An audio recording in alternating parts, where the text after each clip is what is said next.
Establishing an immediate flank presence, this opening gambit sidesteps central pawn clashes to initiate a flexible positional struggle. Asserting central space and opening diagonals for queen and bishop, this move immediately contests the king side. Developing the knight to a central square, this move prepares to contest the center and supports a pawn push. Developing a knight towards the center, this move prepares to castle and contests white's early central space. Developing the knight now prepares castling and puts pressure on black's e5 pawn, a sensible continuation. Developing the knight to a central square solidifies pawn control and prepares for castling, creating a harmonious structure. Preparing a kingside fianchetto opens up the long diagonal for the bishop, potentially controlling key central squares.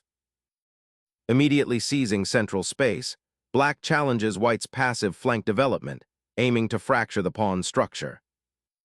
Opening the center creates immediate tactical opportunities, demanding precise calculation. Reclaiming the pawn immediately restores the central balance, allowing the knight a prominent central outpost. A classic development that solidifies the king's safety and prepares for kingside castling, while simultaneously applying diagonal pressure towards black's central pawn and potentially targeting the f6 knight. This bishop eyes the long diagonal, a potent weapon in many English opening variations. Re-establishing a piece on a central square after being chased, the knight now eyes the d4 outpost and prepares to support a potential pawn push, injecting dynamism into black's position. Castling now secures the king behind a formidable pawn wall, simultaneously preparing to reroute the rook towards the center or the queen side, a pragmatic step towards solidifying white's central presence and setting up future operations. Developing the bishop to a natural square prepares castling, a vital step in solidifying the king's safety while simultaneously activating the piece towards the center. This quiet coordination of forces allows black to consolidate their position and look for opportunities to challenge white's space advantage later. Preparing to fianchetto the bishop, this move subtly reinforces the d4 square and potentially opens a diagonal for the queen. The king's Indian attack structure is emerging, but the queenside development is lagging slightly. Finally, the black king finds sanctuary behind a sturdy pawn wall, a prudent step mirroring white's recent king safety measure. And now both queenside pieces can potentially join the fray with greater confidence, while also preparing for potential pawn pushes on the king side or in the center should opportunities arise. Preparing to fianchetto the bishop on b2 adds significant pressure to the d4 square and prepares to influence the central diagonals, potentially leading to a kingside attack or strong central control once the e-pawn advances. Anchoring the rook on e8 begins a subtle realignment, preparing to challenge the center's pawn structure and potentially liberate the bishop on c8, while simultaneously reinforcing the e-file and ensuring king safety against any immediate threats. Orchestrating a powerful queenside presence by claiming the semi-open c-file, this move sets the stage for increased pressure on black's central pawn structure and potential threats against the king's defenses later on. Securing the bishop's retreat route to the queenside effectively consolidates black's queenside pawn structure while preparing for a potential pawn push. Solidifying the pawn chain and preparing to contest the central e4 square, this move aims to gradually expand white's influence, subtly restricting black's pieces and potentially opening avenues for a later e2-e4 push, a common strategic goal in this king's Indian attack setup. Provoking a confrontation in the center, this knight ventures to d4, directly challenging white's d3 pawn and aiming to disrupt white's harmonious piece development by forcing a decision. It creates immediate tactical possibilities and subtly shifts the focus to the central tension, potentially opening lines or forcing white into a less ideal pawn structure. The knight's presence on d4 asserts influence and probes white's defensive posture, asking important questions about control of the d-file and the safety of white's king should lines open. Opening up a path for the queen while potentially contesting the d4 square and adding flexibility to the kingside pawn structure is the main idea behind this development. Exchanging the knight now initiates a sequence that will clarify the central pawn structure and potentially open lines towards white's castled king, a trade-off for black giving up the bishop pair. Recapturing the pawn with the queen re-establishes material equality and opens up the d-file for potential future pressure. But it also places the queen on a somewhat exposed square, potentially drawing unwanted attention from black's developing pieces. Black solidifies the pawn chain's base, reinforcing the central tension and preparing to support a future queenside expansion, all while keeping the d5 square under careful observation. Unlocking the d-file for powerful central pressure is the immediate objective, leveraging the open nature of that corridor to its fullest potential. Unleashing the queen to the center creates immediate pressure, eyeing the weakened kingside pawn structure and potentially setting up a dangerous outpost on f3. White initiates a bold pawn thrust, seeking to pry open the kingside and disrupt black's well-placed queen and knight battery. This aggressive gesture immediately challenges the established pawn structure, aiming to exploit the potential weakness created by black's advanced queen and the recent recapture on d5. The unleashed pawn aims to gain space and potentially create threats against black's king, forcing a reactive defense and potentially opening lines for white's pieces. Challenging the white queen to an immediate dance near the kingside opens up fascinating possibilities for pawn breaks, but it simultaneously exposes the black queen to potentially awkward retreats if white can orchestrate effective counterpressure along the d-file and beyond. Unleashing the knight to the king's pawn's strong post directly challenges black's queen and aims to disrupt the developing harmony, potentially opening lines for an assault toward the king's side where black's queen is currently positioned. Abandoning the queenside pawn chain opens a path for white's pieces to infiltrate, but it also resolves the immediate tactical storm and promises a more streamlined endgame where black's active pieces might prove more influential. Unburdening the queen from attacking duty allows for a reassessment of the board's geometry. The bishop's capture on f3, while exchanging a minor piece for a queen's knight, dramatically alters the pawn structure. Notice how this trade opens the crucial g-file, which white can now potentially exploit for kingside pressure, and also clears the way for the d-pawn to advance, potentially creating outpost opportunities. Black's king, while not immediately exposed, has fewer defenders nearby. The knights are now more balanced in their mobility, but the bishop pair for white, once the dark-squared bishop is activated, could become a significant long-term advantage if black isn't careful with their pawn play. This maneuver signals a shift towards more positional maneuvering rather than sharp, immediate tactical blows. A proactive pawn thrust seeks to gain space on the queenside and potentially create a weakness for white's kingside. Probing the queenside with the knight, aiming to disrupt black's developing pieces and potentially seize control of the c5 square, which is currently undefended. Alternatively, an assertive maneuver, pushing the knight into enemy territory to challenge black's pawn structure and create tactical possibilities. Alternatively, seeking to exploit the slight imbalance created by black's recent moves, this knight jump hopes to generate initiative and force concessions. Alternatively, this unexpected placement of the knight on the queenside signals an intention to complicate the position and deny black comfortable development. Alternatively, white's knight ventures into an aggressive outpost, potentially pinning black's pawns or forcing a reaction that opens lines. Challenging the queenside pawn structure by advancing the pawn to a4 aims to disrupt white's intended development and potentially create weaknesses on the light squares if the pawn advance is met by b4. Initiating a pawn chain provides a foothold on the queenside and aims to disrupt black's structure, although it momentarily weakens the e3 square and requires vigilance against potential tactics involving the now exposed d4 pawn. Unleashing a pawn to the edge creates immediate pressure on the queenside, forcing white to confront the new pawn structure and potentially diverting their attention from the center. The recapture on b3, 20. Axp3 opens up the file for white's rook, creating immediate attacking potential against black's queenside pawns and potentially forcing further concessions.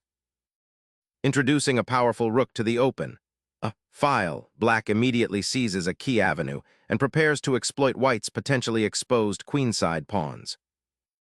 Unlocking the potential of the queen's bishop, this maneuver aims to activate the piece and potentially exploit the open c-file, creating pressure along it and eyeing potential weaknesses in black's structure as the game progresses towards an endgame scenario where piece activity often dictates the outcome.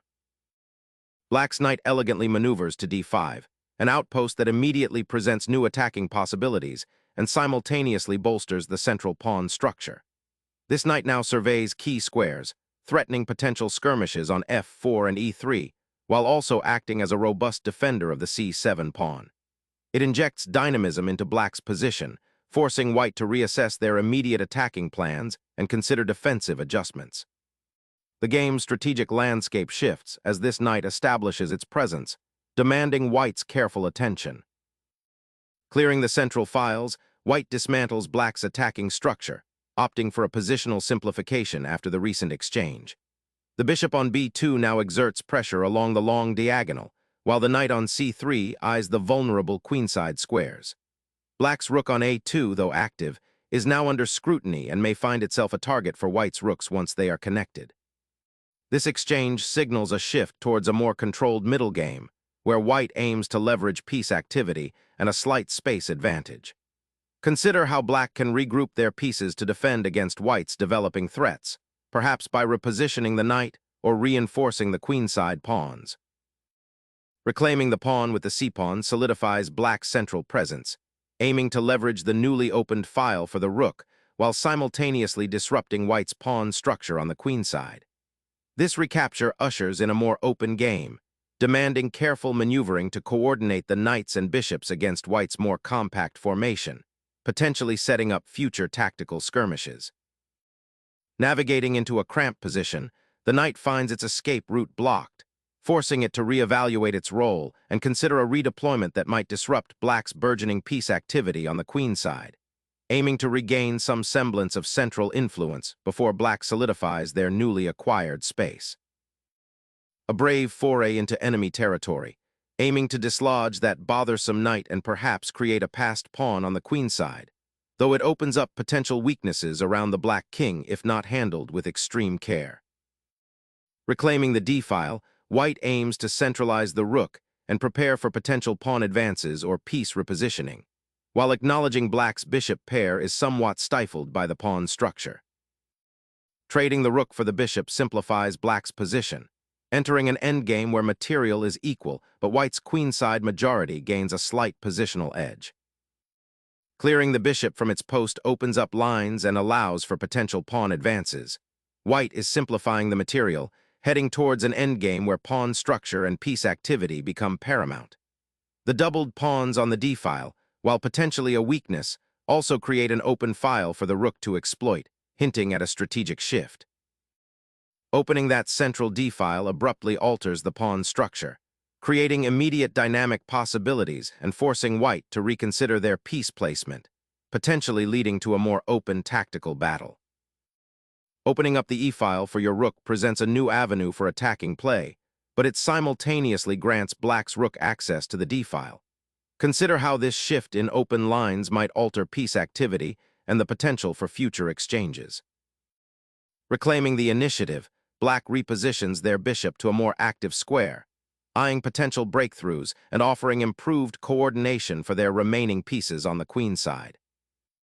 Reclaiming central influence and preparing for piece activity, this knight hop to c5 aims to disrupt black's coordination by questioning the bishop on g4 and potentially forcing it to retreat, thus opening lines for white's own pawns. It's a flexible maneuver, anticipating black's next defensive adjustments. Injecting a potent rook onto the second rank now seizes a commanding positional advantage, threatening to unravel white's pawn structure and infiltrate the opponent's weakened queenside. Solidifying the bishop's influence on the central diagonal, this maneuver aims to restore piece activity and contest black's control over the e-file, potentially setting up future pawn advances. A bold attempt to reclaim initiative on the queenside, this maneuver aims to disrupt white's established pawn structure and potentially open lines for the remaining rook. though it risks isolating that piece if white can effectively blockade. Seizing the opportunity, the knight boldly ventures into the enemy camp, probing the weak b7 pawn and forcing black to react, potentially opening up lines or creating material imbalance. Seizing the open file and initiating a bold pawn sacrifice, black immediately disrupts white's neatly arranged pieces and forces a concession of the critical c-file, aiming to create immediate counterplay against the vulnerable white king. The knight's repositioning offers a flexible pawn shield, simultaneously preparing to contest the crucial b-file while eyeing potential discoveries along the central ranks. The rook's maneuver to b4 revitalizes black's inactive pieces, aiming to create active threats and potentially challenge white's pawn structure on the queen side. The rook now claims the open file, initiating a contest for this crucial highway and potentially threatening to infiltrate black's queenside territory. Liberating the bishop from its pawn prison on the queenside is a welcome development, as its potential was severely hampered by the locked pawns. Seizing the open file with the rook immediately asserts dominance and pressures black's vulnerable queenside pawns, creating a strong positional threat that black must address carefully to avoid further material concessions. Focusing on the king's newfound safety, the monarch embarks on a journey towards the queenside, seeking refuge from the open lines and potential threats that have been developing. The strategic intent behind kf7 is multifaceted. Firstly, it directly addresses the latent danger to the king's current position. The central files remain somewhat open, and white's rooks, especially the one on a8, exert considerable influence. By moving the king away from these active lines, black aims to neutralize any immediate tactical incursions. Secondly, this maneuver prepares for future defensive coordination. As the game progresses towards an endgame, a well-placed king often becomes a powerful attacking or defensive piece. kf7 positions the king to potentially support pawns on the queenside or even to venture into the center if the situation allows. It's a subtle but important step in solidifying black's defensive structure and preparing for the latter stages of the game. This move demonstrates good positional awareness, prioritizing king safety and long-term piece deployment over immediate, potentially risky pawn advances. A strategic gambit aiming to seize the open file, sacrificing a pawn for active piece play, and the potential for perpetual threats against black's uncastled king. The bishop retreats to a safer square, avoiding immediate contact and aiming to participate in future central operations, potentially eyeing the weakened kingside from afar. Reclaiming the pawn with the rook immediately injects a vital dose of activity, aiming to simplify the position and potentially exploit the exposed king as the queens are off the board. Unleashing the bishop towards white's kingside, the rook on a8 now faces an uncertain future, potentially becoming a target on an open file or finding itself cornered. Shifting the monarch towards the center often secures crucial defensive support, especially when the opposing king is similarly exposed. Repositioning the rook to the flank offers greater flexibility, eyeing potential weaknesses on the queenside and preparing to contest open files should they arise, while simultaneously providing an escape square and supporting pawn advances. Consolidating the king's presence into the center offers greater flexibility for future pawn advances and defensive maneuvering. Asserting pressure on the central c-file and creating immediate tension for white's king on the light squares. Striking a knight from a pawn's control opens up the e-file for immediate pressure, potentially forcing concessions from black's queen or rooks while simplifying the material towards a favorable endgame for white. Initiating the exchange now offers a chance to simplify into a potentially advantageous rook and pawn ending, as your king gains more freedom to maneuver. Activating the knight on the queen side opens up possibilities for further maneuvering, aiming to penetrate black's defenses or disrupt their pawn structure. Rescuing the stranded pawn on f5 injects life into black's otherwise passive position, seeking to activate the king and potentially create counterplay on the kingside, as the rook on a8 finds a more useful role. Repositioning the knight to d3 aims to reinforce the d4 pawn and prepare for a potential advance into the center, or to support a kingside attack, while simultaneously freeing the bishop on e3 to take on a more active diagonal. Aimed at reactivating the bishop and preparing to challenge the d4 pawn, this maneuver seeks to regain some positional initiative by forcing white to make further decisions regarding the central pawn structure. Consolidating your forces and preparing to exploit the weakened kingside is the goal here. Your king's repositioning is a key piece of that plan. Shifting the bishop back to the queenside solidifies the blockade, preparing to contest the open files and prevent white's rook from achieving greater activity. A bid to consolidate the knight's presence in the center, aiming to control critical squares and prepare for further pawn advances. Reactivating the rook to contest the file offers dynamic counterplay, but it overlooks the immediate threat to the bishop on c7, potentially leading to a material disadvantage if not handled with precision. Initiating the repositioning of the knight to a more active square, preparing to contest control of the central squares, and potentially create a battery on the f-file if the bishop can be dislodged. Unleashing the rook to the vulnerable b3 pawn offers a dynamic counterplay, aiming to disrupt white's pawn structure and create active threats on the queenside, potentially forcing concessions or opening lines for further initiative. Reasserting centralized presence becomes paramount, aiming to reclaim lost central squares after black's determined infiltration. A bold attempt to activate the rook, aiming to create a connected passed pawn on the queenside if white isn't careful, but it risks leaving the king somewhat exposed to future discoveries. A bold repositioning, the knight ventures to the center, aiming to disrupt black's comfortable pawn structure and potentially create new attacking avenues against the weakened kingside. The bishop retreats, finally relinquishing control of the queenside and signaling a shift towards a simpler, perhaps less complex, pawn structure where white's active rook now reigns supreme on the 7th rank. Reactivating the knight to a more central attacking square offers renewed pressure on black's somewhat dispersed pieces. Re-establishing the bishop on the long diagonal after the exchange aims to pin down the knight and pressure the d4 pawn. Consolidating the king's position on the central square offers a more secure refuge, allowing the pawns to potentially advance and exploit the opposition's passive bishop placement. The rook's relocation to the 3rd rank aims to secure active piece play, potentially targeting weaknesses on the queenside or preparing a swift redeployment to the kingside if opportunities arise.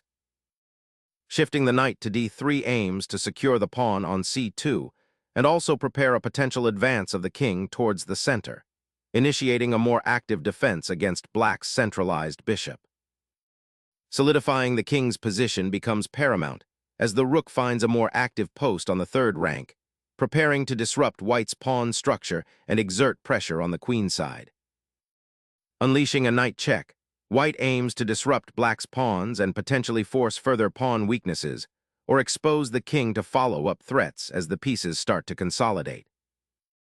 Seeking the crucial central outpost for the king now that the enemy knight has been forced to retreat, aiming to support the pawn's advance while potentially eyeing a central infiltration.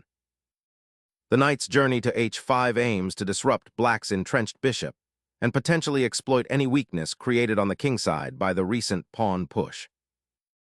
Reclaiming the g-file initiative with a pawn push, the black king's sanctuary now faces potential infiltration, creating a dynamic imbalance that demands careful maneuvering from both sides as the game transitions towards a complex middle game.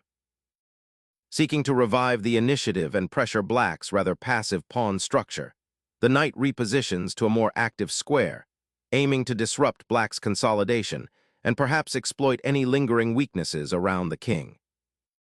Reactivating the bishop to c7 was a crucial step, and now its return to b6 aims to reinforce the queenside pawn structure, potentially preparing to contest the file or even supporting a future advance of the pawn, a welcome proactive measure after a period of passive defense. Pivoting the monarch to the safer central squares prepares for future maneuvering and potential pawn pushes, a prudent step given the current pawn structure and the looming inactivity of the king. Harnessing the opportunity presented by white's compromised king safety, Black aims to consolidate his advantage by bringing his monarch closer to the center of the board, a prudent step as the endgame looms. Solidifying the monarch's position, aiming to regroup and prepare for eventual pawn pushes. Bringing the king back to the center opens up possibilities for counterplay and a more active role in the unfolding pawn structure, potentially leading to a more dynamic middle game where the monarch can contribute to piece coordination. Reshuffling the monarch to a more secure square, the king seeks to escape the potential harassment of black's bishop and pawn formation. The bishop now retreats to a more passive square, likely to avoid being exchanged after white's recent maneuvers. The king ventures out again, a risky endeavor when the center is still somewhat open, but perhaps aiming to activate its defensive role by getting closer to the action, though it leaves white susceptible to further harassment if black can exploit the open diagonals or files. Repositioning the bishop to f6 now aims to solidify the pawn structure and potentially prepare for future advances on the king side or a coordinated attack with the rook. Consolidating the king's presence on the d2 square aims to prepare for potential pawn pushes and offers a stable platform for further maneuvering, eyeing the weakened dark squares. The black king, having shuffled back and forth along the dark squares, now ventures towards the center, aiming to participate more actively as the pawn structure simplifies.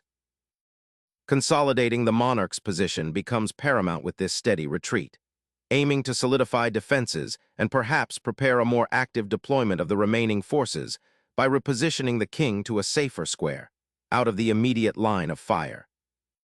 Transitioning the king to a more active square on the queen side sets a trap, daring white to advance their pawns and potentially weaken their king's safety. Opening the king's defense, this pawn push aims to pry open lines for the white rooks and queen, potentially creating mating threats, or at least complicating black's king's safety and positional structure. Carving a defensive structure in front of the king, this move aims to create a more resilient pawn shield against the looming threats, acknowledging the limited mobility of the pieces and prioritizing safety over immediate counterplay. Unleashing the knight to d5 creates a menacing outpost, controlling key squares and putting pressure on black's weakened pawn structure, while simultaneously aiming to sever the connection between the enemy king and its supporting pieces. The bishop's repositioning here signals a desire to challenge white's pawns on the king side, potentially disrupting the setup and creating new avenues for counterplay that were previously blocked. Anchoring the bishop here offers a stable defensive post, preventing any immediate pawn advances from the opponent's king's flank while also preparing to redeploy the piece to a more active square should the situation warrant, perhaps to support a central pawn push or to contest key diagonals. The rook's repositioning to the 7th rank aims to disrupt white's pieces and potentially create infiltration opportunities, a crucial maneuver as the queens have departed, signaling an endgame shift. Averting a potential royal dilemma, the king maneuvers towards safer pastures, seeking to consolidate its position away from the open lines and potential threats that have been developing. Reclaiming the open file provides the rook immediate access to the 7th rank, aiming to disrupt white's coordinated pieces and potentially create threats against the isolated king. Consolidating that knight outpost offers a strong positional foundation for future operations, solidifying control over key squares and preparing for a potential advance on the king side. Awaiting a response from white, the black rook now prepares to infiltrate the white position, seeking to disrupt the coordinated setup and potentially create weaknesses in the pawn structure. Reclaiming central presence with the knight, aiming to dominate the open board and restrict black's developing threats. Securing that open file offers the rook a more active role and prepares for potential breakthroughs or defensive reconfigurations. Probing the defensive structure, Ni aims to exploit any potential weaknesses around black's king by offering a trade that simplifies the position and potentially opens lines for white's remaining pieces. Reactivating the bishop to its natural diagonal offers a more dynamic setup, aiming to contest the open files and potentially create counterplay against white's pawn structure. Injecting some much-needed dynamic energy into the center, This pawn thrust aims to pry open lines and activate white's pieces, potentially creating weaknesses in black's currently solid but somewhat passive pawn structure. Opening up the h-file with the rook now has a dual purpose, not only seeking activity on the king side, but also preparing to redeploy it to the central files once the pawn structure solidifies, clearing the path for the knight to infiltrate the weakened queen side. The king's renewed activity on the queen side is a bold gamble, aiming to exploit any lingering disarray from white's scattered pieces. The king ventures forth, abandoning its defensive sanctuary to seek a more active role in the unfolding endgame, a bold maneuver that could either galvanize white's position or expose it to swift counterplay. The black king's march towards the center, a bold advance from its initially safe haven, now faces the immediate threat of being hemmed in by the advancing white pawns and the ever-watchful knight. Securing the bishop's outpost on g5 creates a formidable battery aiming at black's weakened king structure, potentially forcing defensive concessions. The bishop retreats, abandoning its post on b4, which may prove to be a critical outpost for peace activity. Its repositioning allows for a potential defense of the king, but sacrifices tempo and direct pressure on white's queenside structure. A calculated knight sacrifice aims to dismantle black's pawn structure and create attacking chances. Initiating a counteroffensive on the king side after a period of defensive maneuvering, this squares the ledger by challenging white's advancing pawn structure and re-establishing peace activity. Securing the knight on d3 initiates a strategic reshuffling, aiming to reposition the piece to a more commanding square where it can exert greater influence over black's pawn structure and potential tactical threats. The knight's persistent presence at d3, while seemingly secure, now becomes a target for the rook. This check forces a reaction, and the king's current position, though somewhat shielded, is about to face increased pressure as black looks to activate their remaining pieces and exploit white's somewhat awkward pawn structure. Reuniting the king with its defenders is paramount when the enemy has an active rook. Getting it to safety on f1 offers a crucial retreat. Shifting the bishop to d2 aims to support the pawn advance and prepare to contest the file, potentially creating threats against white's king if he cannot consolidate his position. Securing the bishop's outpost on f6 reinforces the kingside cover, a prudent measure given the pawn structure's potential weaknesses and the looming threat of black's rook maneuvering to a more active square. The black king, venturing out so boldly, now finds itself precariously positioned in the center, a prime target for white's coordinated attack. A timely fork emerges, exploiting the king's compromised position and the knight's renewed activity to disrupt black's coordination and potentially win material. The king, emboldened by the recent exchanges, ventures out of its defensive shell, seeking to exploit the newly opened diagonals and potentially disrupt white's pawn structure in the center. Unleashing the pawn storm on the kingside, a bold attempt to seize initiative and create mating threats by opening lines against the entrenched black king. The bishop retreats to a more active diagonal, preparing to support the king's defense while simultaneously creating a potential escape square for itself. This fork on the king and rook immediately disrupts black's defenses, exploiting the compromised diagonal after the previous pawn push. The king, exposed on the e3 square, now faces a glaring attack with the knight's descent and the bishop's menacing diagonal. The knight's aggressive advance to the 7th rank, coupled with the bishop's support, injects a palpable sense of urgency into the position, aiming to exploit the exposed king before it can find proper refuge. The pawn push to g4 has fundamentally altered the landscape, and capturing it now opens a crucial diagonal for white's knight and potentially creates a passed pawn for black. Unleashing the pawn's advance, white creates a critical passer that now demands black's immediate attention, potentially forcing a strategic concession on the king side. Solidifying the pawn chain on the king side, this establishes a crucial defensive barrier and prepares to support the advance of the knight. The monarch seeks a safer haven, stepping away from potential discovered attacks and the looming threat of black's bishop advancing. Seizing upon the king's exposed position, This unexpected check forces a critical decision for white, potentially disrupting their defensive setup and opening new avenues for black. The king seeks sanctuary on the f-file, a desperate attempt to evade the looming threats and find some semblance of safety amidst the chaos of the endgame. Sacrificing the rook to force the king into the open presents a stark tactical crossroads, as the g-pawn advances, threatening to shatter any remaining defensive structure around the exposed monarch. The king boldly ventures into the heart of the action, seeking a sanctuary amidst the advancing pawns and lingering threats. Sacrificing the rook to clear the path for the bishop and create a mating net around white's king is a bold, decisive maneuver.